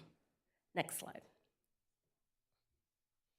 So a little bit of just defined terms so that we're clear about what we're talking about. When I say BIPOC, that refers to Black, Indigenous, and People of Color. When we talk about our small businesses, we're talking about businesses with approximately 55 or less employees. Back in 2024, we did modify our business license process to add in optional demographic questions so we can start obtaining data related to the creation of this program as to how many BIPOC businesses we had. We currently have 875 active businesses that exclude our residential landlords as well as our home-based businesses. And 487 of those did respond to the optional question identifying demographic data. Of those 487 businesses, 343 of those, which is about 39%, did identify as a BIPOC owned business or as a business that had multiple owners, and potentially one of those would be a BIPOC business. I've identified a chart just kind of showing you the distinction. Our smallest BIPOC business participant or owner is coming from our Latino community, and our largest is coming from those that identify as other or from the Asian community. Next slide. So back in 2024, the city did enter into a contract with Northeastern University to conduct a needs assessment. That needs assessment's goal was to identify obstacles for our BIPOC businesses that are operating here within Emeryville. They also were charged with identifying necessary changes that would be created to create a more positive and supportive environment for our BIPOC businesses here in Emeryville. Excuse me. That assessment took place between January and June of 2025, and they conducted a series of interviews, focus groups, reviewed other jurisdictions' programs to determine best successes, and out of that needs assessment, they came up with 3 core findings. The first one is that Emeryville offers strong advantages. It has prime location, it has a great community feel, there's safety, and there's a lot of transportation access. Number 2, there are very few entities in the interview process that identified direct discrimination here in Emeryville. However, some of them did feel that some of their concerns and some of the obstacles that they faced operating a business here in Emeryville had not been addressed.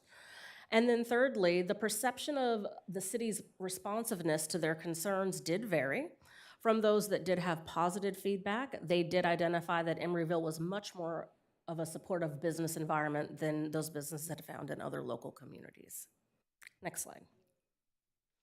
Out of that needs assessment, Northeastern University did come up with 3 recommendations for the city.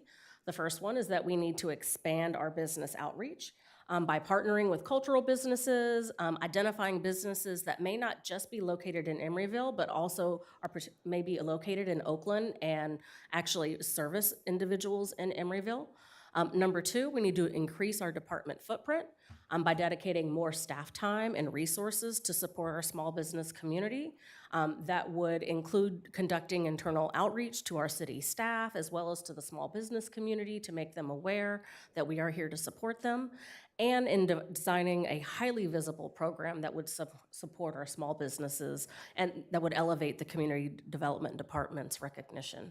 And then thirdly, there was a lot of requests from the participants for us to do additional follow-up. So the recommendation is that we continue to have conversations with our BIPOC business community and those that participated in the interviews and in the needs assessment. And then we continue to explore some of the ideas that they had as we continue to modify and improve the program. Next slide. So in the development of our program, we felt that, you know what, there is a strong commitment, not only from the community as well as from the direction we got from council, that really would support the creation of a BIPOC small business support program. And in the creation of that program, we've come up with 3 different components. The pilot program is based off of a series of actions. Those are immediate steps that we can take to implement certain program initiatives. The second phase is about looking at exploration. What are the things that we need to do a little bit more additional investigation in so that we can continue to broaden our program? And then third, no program is ever going to be successful if we don't start looking at what those metrics are and do an evaluation. Programs need to be iterative. They need to be able to be modified and changed as our markets and our systems grow and change. And so we want to make sure that we are also looking at making revisions, that we're not creating something that's stagnant, but something that can continue to grow with the community that we're developing here in Emeryville. Next slide. So when we talk about our actions, we have 4 different programs that fall within our actions or that are initiatives that we can immediately implement. The first one is our business outreach program. The second one is a business aid program. Number 3 is our business onboarding portal. And number 4 is our cultural heritage program. And I'll go over each one of those on the next few slides. Next. So for our business outreach program, this program is really geared towards creating a systematic rollout of how we will engage with our new businesses that are coming to Emeryville as well as our existing businesses. So what we want to do is we want to have staff dedicated to reviewing all the new business licenses that come to Emeryville on a weekly basis. Staff would then reach out to those businesses and schedule welcome visits. During that welcome visit meeting, we would be able to talk with them about all the different resources that are available here in the city. We talk about the EDAC committee, our Emeryville Commerce Connection, our upcoming marketing program. We would identify that we have a point of contact if they have concerns in the future. We'd be able to talk with them about what their business plans are, why they moved to Emeryville, how they intend to grow. The key messages that we want to leave with these businesses is that the city welcomes their business, the city is committed to supporting their growth, and there is a business aid within Emeryville staff that's available to assist them with any questions or concerns. Additionally, the second part would be a formal visitation to our existing business community. We currently have 173 identified BIPOC businesses, and our belief is that if we contact 3 businesses a week, within about 8 months, we'd be able to do outreach to all of them. Now, these are our goals. Of course, the businesses would need to respond and agree to do that visitation. The visitations could happen at their business, or we could do a phone call visitation. But our estimation is we should be able to get about a 50% response rate, and anything better than that would just be gravy for us. Next slide. Our second action program is our Emeryville Business Aid Program. One of the reasons that we wanted to create this program is because in 2023, the Metropolitan Transportation Commission created a transit-oriented communities policy program. That policy program requires that those jurisdictions that are interested in regional transportation funding have to adopt and develop a series of policies and programs to be eligible for funding. One of those policies is a commercial stabilization policy. The commercial stabilization policy that we think that would work best here in Emeryville and actually fits perfectly into this program design is creating a Emeryville Business Aid Program, which basically would be like a concierge type service. So anytime there's a business that comes into Emeryville and they have any questions, again, we would have a single point of contact for them to reach out to with any questions, whether it's related to permitting, business license, accessing resources, how do we do networking, marketing, there would be one point of contact for them to reach out to get information. That staff person would be trained and would collaborate with all the other city departments on the different ways that they could interact with them. When questions would come around, they would, the goal would be to respond within 24 hours, but because we want to prioritize our BIPOC small businesses, we would, of course, try to do outreach with them and follow up with them immediately. That person would be knowledgeable about other resources that are available in the community or in the region and would be, again, trained on all the different regulations and processes so that you don't have to call 4 different offices to get information. You call one person to help support you in your business community. Our third program would be our business onboarding portal. The idea here is to create kind of like a one-stop shop on our website. So there's one place on the website that you would go to get any and all information related to your business. So if you want to apply for a license, you don't have to go to the finance department and find where it is to get a business license. You need a permit to open up your business and you need to do a change of use. You don't have to go to the planning page. You could go to one place on our website. You'd get all the information related to all of our services. Additional information would be available from our resource partners. So if there's training opportunities that are coming on board, those would be identified there as well. Upcoming business meetings. If there are workshops that we're able to partner with local financial institutions, that information would be available. It would just be a one-stop shop. So there's, again, one place that they would be able to go. And then number 4, it would be our cultural heritage program. This would be how we could potentially provide financial resources to small businesses that are interested or have a need to do cultural events in the community or in the region. Our idea here is to create a request for expression of interest for those businesses to identify, hey, there's an opportunity coming up at this festival or at this event, and I would like to participate, but I don't have the financial resources to do it. We would do that RFI so that we could understand what the scope is of the need out there in the community, and then we could develop a program that matches that scope. What we don't want to do is create a program without hearing directly from the community as to what their needs are. We want to get that information from them and then develop a program that could work. We, of course, would come back to City Council once we design that program and identify what the financial need would be. So that information would come back at a later time. But we think this gives us the best flexibility to be able to not only support our BIPOC businesses, but also to provide financial resources and to elevate the cultural events that are happening here in the region. Next slide. So next we look at our investigation stage, which is our exploration. One of the items that came up in the needs assessment was the permit evaluation process. Several of the participants identified that there was confusion. Sometimes they felt that there was delays or inconsistent responsiveness. And what we need to do is understand what those really are. So we need to do a little bit more research, a little bit more digging to understand what that information is, which is why it's not an immediate action, but something that we will work on during the pilot phase. Number two, operational cost. We all know that things are getting much more expensive. One of the biggest things that came up in the needs assessment is that businesses feel that they're being priced out, that the cost of operating is becoming too expensive. So again, we need to do some more investigation. We need to understand what the true financial needs are. Potentially, maybe we'll develop a micro-lending program. Maybe we could come up with, one topic that had come up at the EDAC meeting was a solutions program, which would be emergency financial support for undercapitalized businesses. We're not sure yet what that is, but that's something we want to do further investigation is to help support our small business and BIPOC community. Next slide. Our third exploration would be our targeted marketing opportunities. We are currently in the process of unrolling early in 2026 our Emeryville marketing program for the business community. This website will be a really transformative opportunity to really try to entice the business community as to why you want to relocate to Emeryville.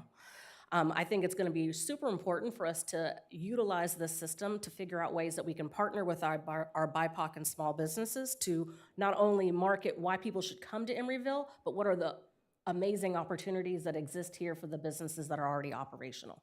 So I think we can do some promotional support. We can help elevate their experience for not only the commercial audience, but just for people to understand all the ways that there's you could collaborate here in Emeryville.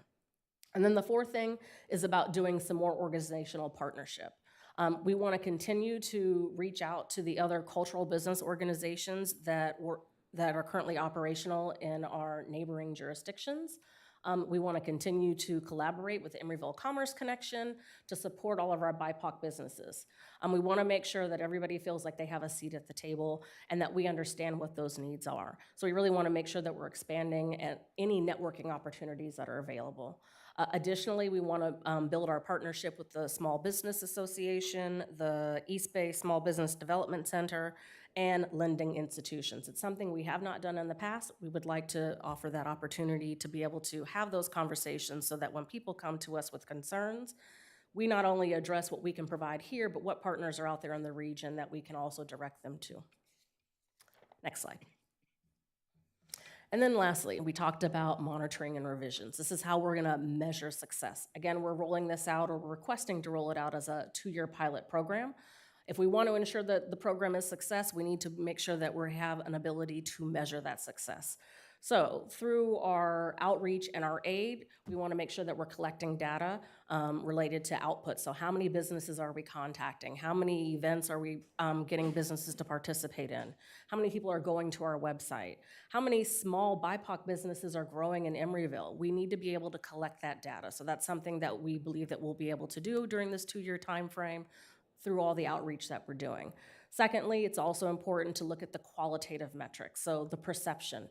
Perception is something that can vary from business to business, and we've heard some information about perception. We want to make sure that we're still having that conversation to make sure that Emeryville is the place that small businesses and BIPOC businesses want to be.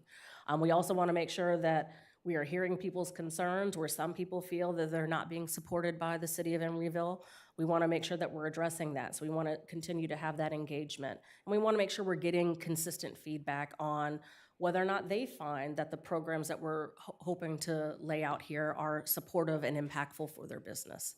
And then third, it's about evaluation. We're proposing to come back to our Economic Development Advisory Committee and back to City Council with a report at the end of the 2-year time frame, identifying these outputs, these outcomes, our qualitative metrics, so that we can talk about whether or not it's been successful, what things we may want to change, how we move forward.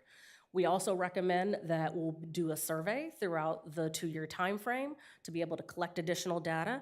And there's also been a recommendation that we hold a BIPOC small business roundtable at one of our EDAC advisory committee meetings, so that we bring them to the table, so that not only is staff hearing it, but that committee, so that we can talk about specific issues for our Black and Indigenous and people of color business community. Next slide. So again, we've talked about this being a 2-year pilot program. This is an estimated timeline as to what we think we can do. Business support, business aid, that is an ongoing activity. That will happen over the next 2 years. It's gonna take us a while to make modifications to the website, so I think probably in springtime, we'll be able to have those updates done to the website. And then again, we'll look at it again next year to make sure that we're updating it with new information, or if we need to make changes to it. Again, we think we can do a survey on an annual basis, do that roundtable discussion with our BIPOC businesses on an annual basis. But this is our proposed schedule for how we would roll out our actions, our explorations, and do some of the monitoring and evaluation work that we want to do over the next 2 years. Next slide. Lastly, I just wanted to identify the staff that is here to support this program, and I also wanted to introduce one of our newest staff members, but Chad Smalley, the Director of Community Development. He's always here and grateful to assist us in this. I, as the Economic Development and Housing Manager, am also here to support. And then, if I could have Ms. Nywana Jones. She has recently joined us as a management analyst.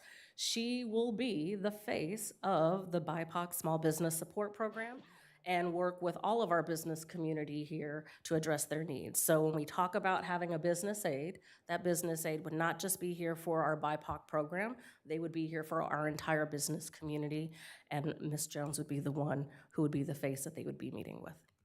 With that, we are here if there's any questions anybody has, and thank you. Thank you, Valerie, and welcome, Nywana. Members, any questions?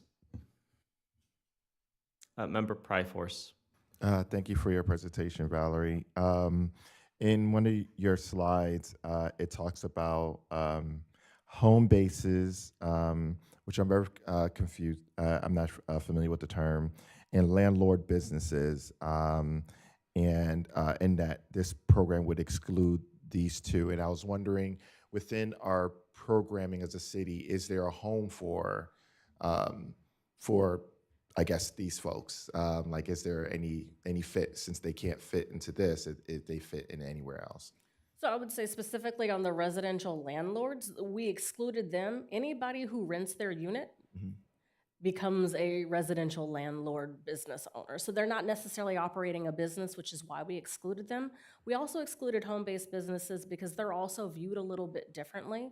There potentially is a role, and there's probably outreach we can do for people who do operate home-based businesses, but this is really dealing with those who have a different type of business license, and that's why the program was designed to really support them.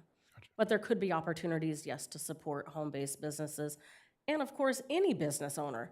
We talk about BIPOC, we talk about small businesses, but a lot of what we're rolling out when we talk about our business outreach and we talk about our business aid, that would impact any business here in Emeryville, regardless of whether you're a small business BIPOC or not. We would prioritize them. So as people are calling in wanting to schedule visits, Nywana would prioritize meeting with them first, but she of course would be available to assist any business owner. Gotcha. Can I continue? Yeah, go ahead. Thank you. So that gives me clarification on the term home bases. Home bases. That's it's home bases, right? Home-based businesses. Okay. Home-based base. Okay, got it. Okay, I in my comments, I will address this. but that'll be a little later. With the slide on target marketing opportunities, we've done some collaborations, I believe, through the Bicycle Pedestrian Committee, transportation stuff, and that sort of thing. Could there also be like a collaboration when it comes to target and marketing opportunities with the Public Art Committee? Like maybe they can also help with creating some art around this? Yeah, I think that's possible. I think this targeted marketing opportunity was really focusing on our marketing website that we'll be rolling out later on. But I think there's always ways for us to collaborate. We actually have talked all the time. So as you know, public art is within economic development and housing, and we have talked about that as we're going to be rolling out the visual art grants at the early part of next year. That is we need to identify businesses that are interested in having public art. That's also another connection. And another cross collaboration that I would have with the businesses to talk about that public art program as well. So I think there's always ways to do that collaboration. And if there's other opportunities for us to market our businesses through the public art committee or through another committee, I think we would be open to those opportunities. Terrific. And then my last question is the business onboarding portal. Are there any models or examples of sort of governments that get that right? I remember, I think it was around the time I moved to California, so it had to be like 2010.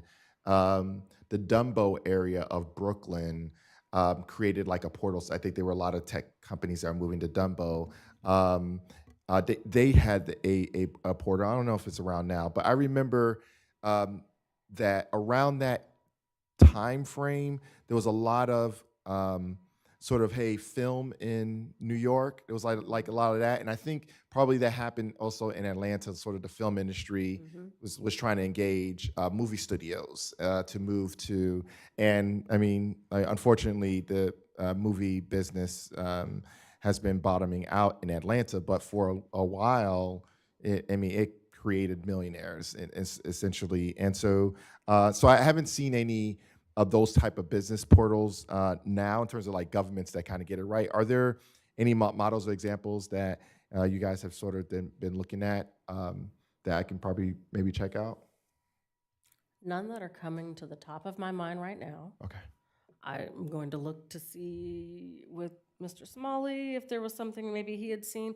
You're right. There are other examples out there. I know what you're talking about with Dumbo. We did have something like that kind of marketed Atlanta and all the opportunities. When we're thinking about this portal, it really wasn't about marketing Emeryville. It was more about what is it as a business that you need to know in order to come to Emeryville and start your business. Got it. Okay. What are the permits that you need? What's the kind of licensing you need? What financial resources are available? What are the labor standard requirements that you need to be aware of? Got it. Having all that in kind of one place on a website so that you're not having to search different places to find it. That we were just trying to create kind of like that one-stop place on our website. Potentially, maybe in the future, there's a way for us to look at some of those larger portals that are out there that other cities have developed. Right now, I think we're just talking about doing something on our own existing website, but it's something that we can continue to look at and revise. Maybe that's something we need to get to. Right now, we're just thinking about putting things on our own website, having the links, having the points of contact in one place. Thank you. Any other questions? Thank you for the presentation. Let's take any public comments. Seeing no members of the public, I'll bring it back for discussion or a resolution. Member Welch. I just want to thank our staff for this long time coming presentation. One of the things that I really enjoy about serving in Emeryville is our ability to meet the moment. And I have heard from business owners in other municipalities that remain nameless that part of what they really struggle with is feeling as if they don't have anywhere to go when they need support, and that there's this feeling of lack of community and a lack of care that will come from the city. So knowing that, and I'm pretty sure you all have heard that too, you're professionals and you hear different things from different business owners in different places. So I really just appreciate this program because I feel like it answers some of those questions around what does support really look like. And we know that there are additional challenges for BIPOC business owners, ranging from just getting your business started to maintaining to funding to financing. And so I really feel like this is an opportunity for us to really meet the moment and truly invest in the growth of our city and again reflect who we are. And I feel like it was a very comprehensive plan, and I'm excited to see its implementation. Thank you. Any other discussion points? Member Solomon. I just want to second Member Welch's comments, and yeah, thank you for the presentation and all the work to get to this point. Yeah, I think in true Emeryville fashion, it was all had a great vision and was innovative, but was also just really rational. And obviously, I hope that the goal of the project is support BIPOC business owners, but I also think a lot of these will just improve or will help all business owners, whoever they may be, and hopefully will make the city work a little bit more efficiently and effectively. So thank you, and I really appreciate the focus as well on measuring and revising. And if in a year you come back and say that didn't work, I hope it does work. But that's good to know. And I think iterating on this and making sure that our businesses, as their needs change, who knows what the next few years will bring, that we're reflecting that in our programming and supporting the businesses that make obviously a lot of our tax revenue, but also a lot of the fabric of the city. Bringing both residents who work there, but also people who work at these places as well. So thank you, and I look forward to hearing more as we implement. Member Pryforce.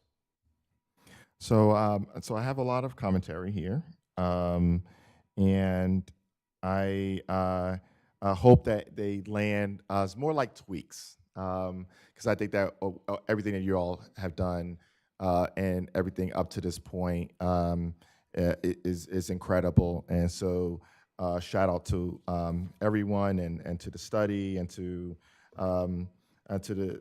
that university for for getting us this information and that data and doing the work on the ground. So so first, any critics that may, because the critics are going to come, especially anything having to do with DEI or diversity or equity. BIPOC small businesses are not just storefronts or LLCs, they are cultural anchors, community builders, and stewards of intergenerational resilience in a city shaped by displacement, gentrification, and corporate dominance. It's just why this is so important, because I believe that this program says clearly to these businesses, we want you here, we want your future here, and we're willing to build the infrastructure to make that possible. So I would want to extend that. I want to make sure that this program has as much teeth as possible, real grants, real technical assistance, real pathways to stability. And in the past, I've seen that manifest as symbolic gestures, but everything that I've seen so far has been definitely much more programmatic. And so I just want to thank you all for avoiding the symbolic gestures and more so, hey, this is what these businesses needed. And we couldn't have done that without that kind of interaction, engagement with them, because I'm sure that they, are sort of tired of the symbolic gestures because, I really do believe, as many economists have told us, that that there are some dark days ahead. And so that the affordability crisis will widen. And so for a lot of these businesses, stabilization is is really important. And so these are the steps that we take to help them be stabilized during hard times. One thing that I want to also stress is what other local sectors, creative, wellness, personal services, cannabis, logistics, tech adjacent, are underrepresented amongst BIPOC entrepreneurs. That I want to emphasize that we currently only have one cannabis business that sort of has a monopoly stance in Emeryville, and if there's opportunity to include a BIPOC business owner amongst our cannabis businesses that have driven our tax revenue, I think that would be great. And Emeryville has long had a space, the former Medman space, but still 0 BIPOC-owned cannabis businesses are operating here, to my knowledge. And so having, looking at underrepresented businesses is, I believe, really important. I also want to lift up a recurring theme shared with me by BIPOC retail owners. When a small business gets broken into, especially in high activity areas like South Emeryville, insurance premiums go up, financial losses accumulate, and sometimes survival becomes impossible. If we know these areas have higher break-in activity and we don't boost support, we shouldn't be surprised when these businesses close. And so that's, I believe, a systemic issue. I was just speaking to one of our soul food restaurants that actually got broken into, and he told us about how what the cost of that is. And you know, and I still remember the conversations I've had with another one of our institutions where they had to they were at threat of closing down because of break-ins. And so it'd be great if they had some sort of support, even if we can if it's covered by insurance, then we can help with the copay or anything like that. But as much as possible, we know that when those windows are broken or those doors are broken into, and sometimes even when those gates are sawed, that they still have to operate. They still have to, their business still has to stay open. And so they have to fix the problem almost immediately. And so so they can't wait on anyone. But I want to make sure that that is coming less out of their pocket, and that Emeryville can support them through that process. So one of the things that also has come up is BIPOC businesses, micro businesses, are consistently ticketed while offloading goods because our commercial parking and loading zones are insufficient for many of them. That becomes yet another hidden cost of doing business. This is especially harmful for makers, artists, home-based producers, and small retail shops with no formal loading docks. If underparking is a structural issue, then ticketing can not be the default solution.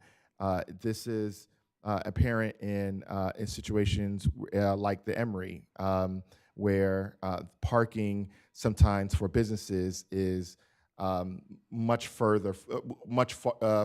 They have multi-level parking, and so some of the lower businesses, parking slots, if they're not reserved for ADA accessibility, that they could be reserved for some of our small businesses over there. And so incubators and co-working, we are a small city with premium real estate, which means we need to be creative. Other cities have incubators, Skydeck in Berkeley, Oakstop in Oakland. I remember when I first moved to the Bay Area, I was offered a spot at the Berkeley Skydeck, which was a partnership between Cal Berkeley and the city of Berkeley. And it was great to see this floundering of businesses.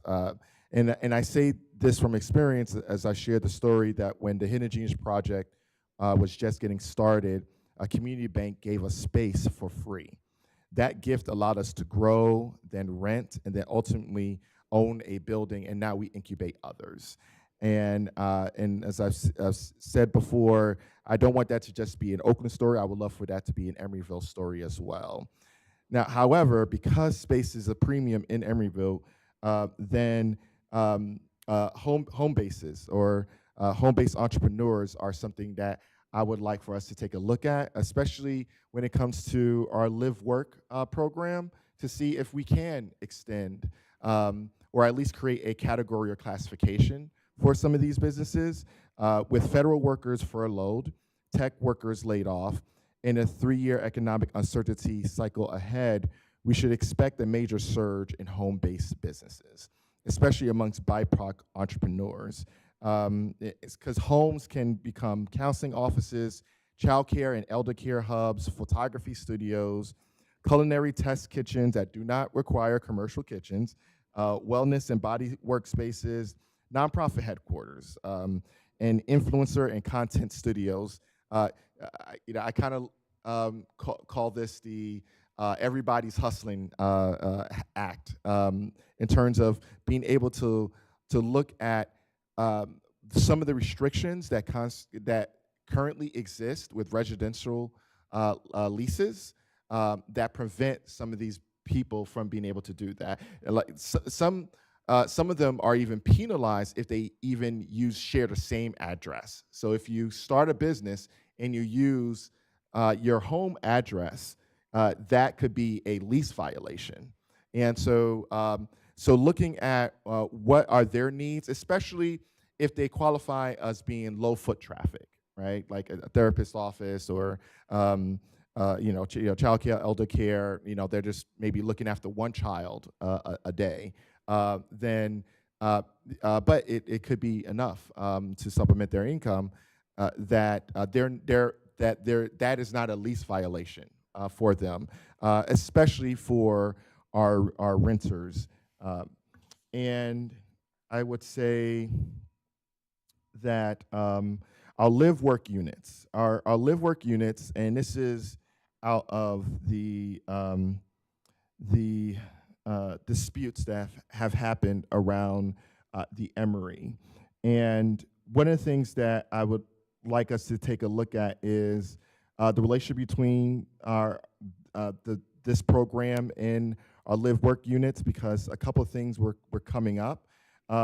Some of the issues were structural, such as insufficient soundproofing, that we need to start taking a look at, that when we create these live work units, that these live work units aren't going to disturb other live work units and thus might create a spillover problem, that there's a lack of trash and disposal access. That has also come up.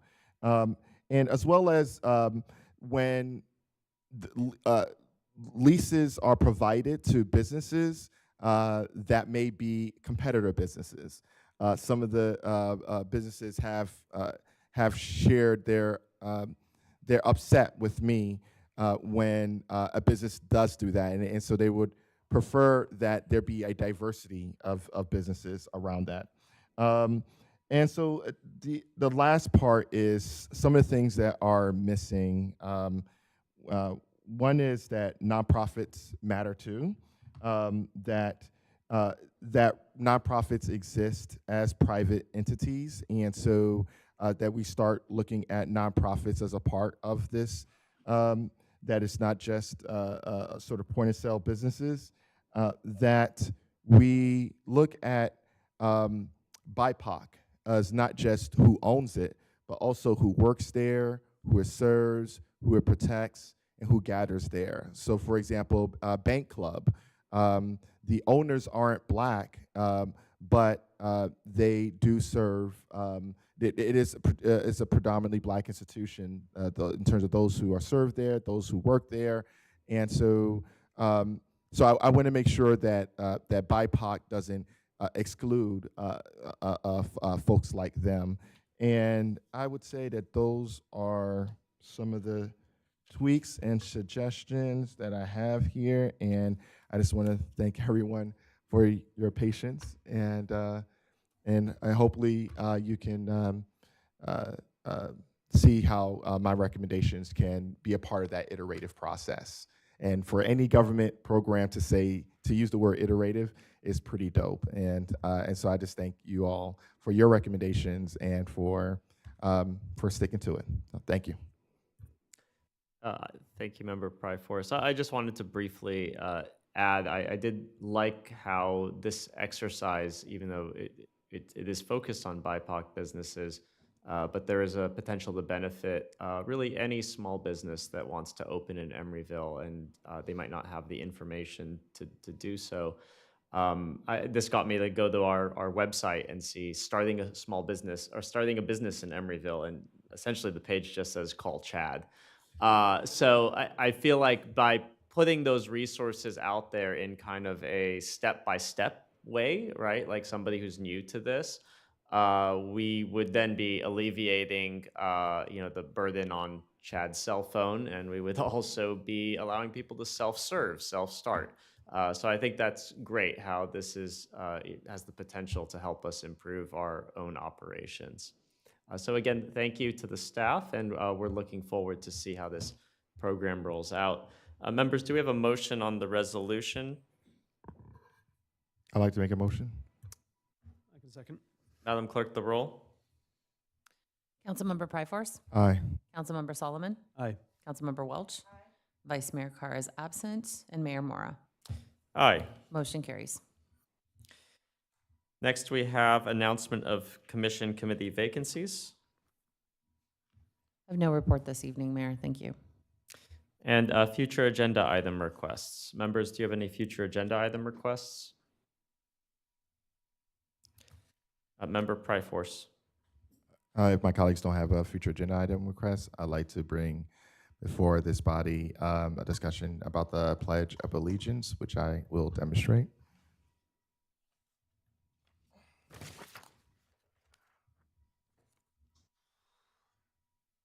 pledge allegiance to the flag of the United States of America and to the republic for which it stands, one nation, indivisible, with liberty and justice for all. Members, with a show of hands, is there support for adding the Pledge of Allegiance as a future agenda item? Seeing none, the motion fails. Are there any other future agenda items? Seeing none, the time is 8:52. This meeting is adjourned.